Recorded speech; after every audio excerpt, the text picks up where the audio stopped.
The Dragonback series by Timothy Zahn.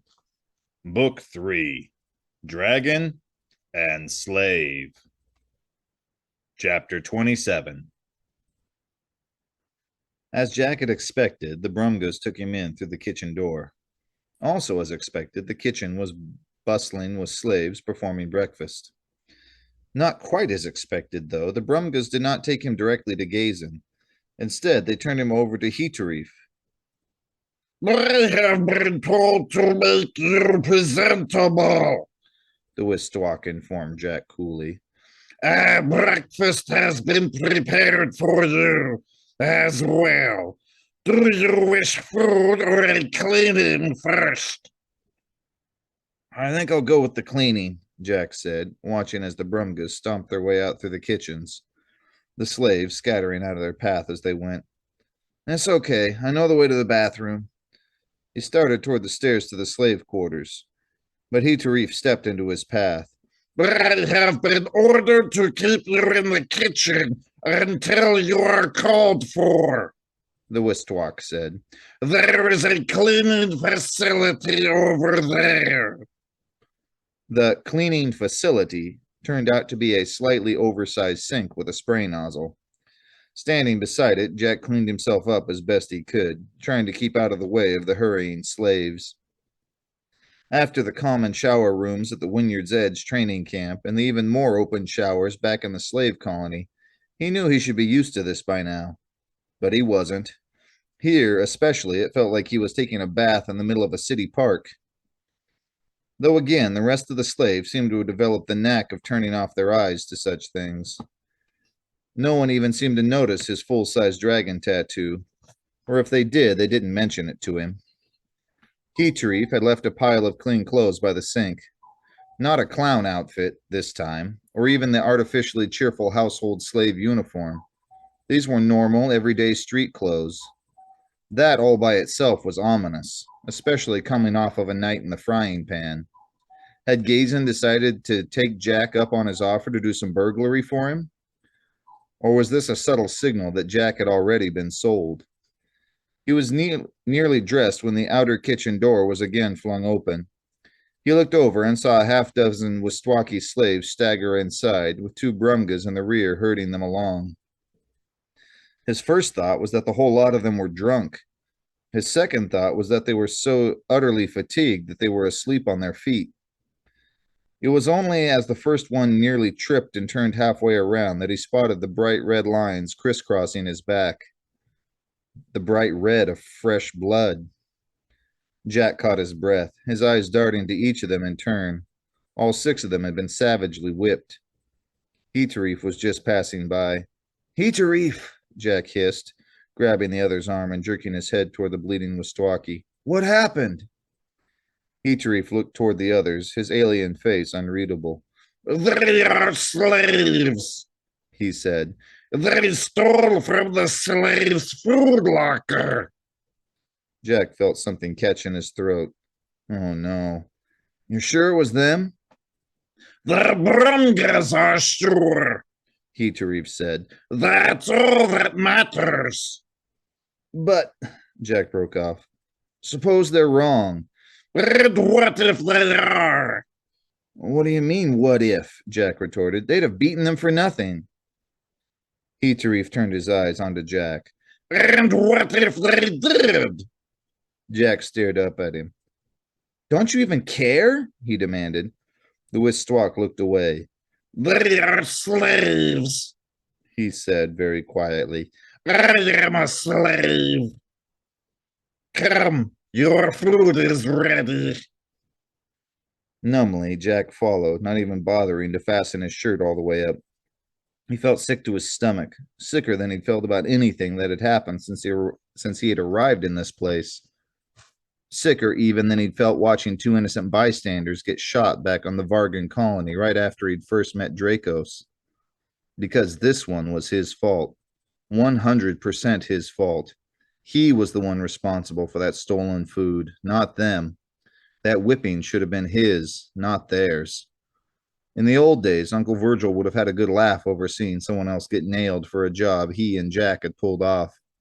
Uncle Verge would probably be less openly cheerful, but even he would congratulate Jack on his good luck at avoiding the blame. Dracos, in contrast, probably felt every bit as sick as Jack did.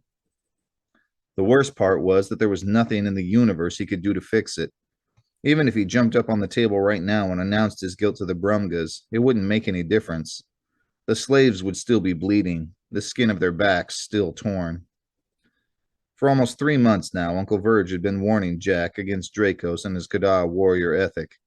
He'd told Jack over and over again that he should stick with looking out for himself and not worry about other people. Jack had mostly ignored him, following Dracos' lead and letting the dragon make most of the moral decisions. And up to now, it hadn't really cost him very much. But the guilt now twisting through his stomach was a cost he hadn't counted on. Maybe a cost he wasn't willing to pay. A small table and chair had been set up near the slave's food locker, with a bowl full of steaming breakfast stew waiting. There, He, Tarif said, gesturing toward it. your meal. The Pangeran Gazen commands that you eat. Of course, Gazin would command it. Jack was a slave too, after all. Commands, hot boxes, and whippings were all part of the package. Sure, he muttered. He sat down. Whatever appetite he'd brought in with him thus morning had been vanished, like Alice down the rabbit hole. Even if it hadn't, he would have felt awkward helping himself to a hearty meal with the rest of the slaves still hard at work around him. Still, this might be the only decent meal on today's schedule, maybe on the whole week's schedule, the way Gazin played things. Whether he had an appetite or not, he needed his strength. Besides, the aroma rising from the steam that had already set his stomach growling. Giving up, he picked up the spoon and carved out a small bite. Wait! Dracos' voice whispered from his shoulder. Jack froze, the spoon halfway to his mouth. What? He whispered back. Let me smell it more closely, Dracos said. He shifted lower on Jack's chest, and the end of his snout rose from the skin. Jack moved the spoon to the protruding snout, pulling the edges of his unfastened shirt forward a little with his free hand to help hide the dragon from view. Well? Dracos' only answer was to keep sniffing. Come on, Jack said impatiently. This had better not be something stupid, like the kettle spice balance not being quite right. What, is it spoiled or something? No, Dracos said. It is poisoned. Carefully, Jack lowered the spoon back into the bowl. You sure? I am positive, Dracos said. I cannot identify the exact type, but I am certain it is a poison. Jack took a deep breath.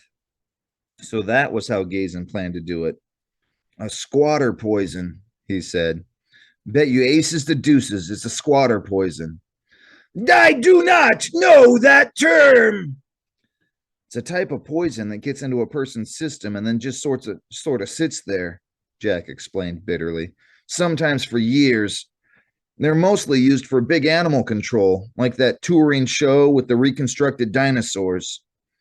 What do you mean it sits there? Dracos asked. Where does it sit? All through the tissues, Jack said. Muscle fibers, lungs, maybe the heart lining. As long as you take a daily dose of the right antidote, you're fine. And if you do not? Then you're dead.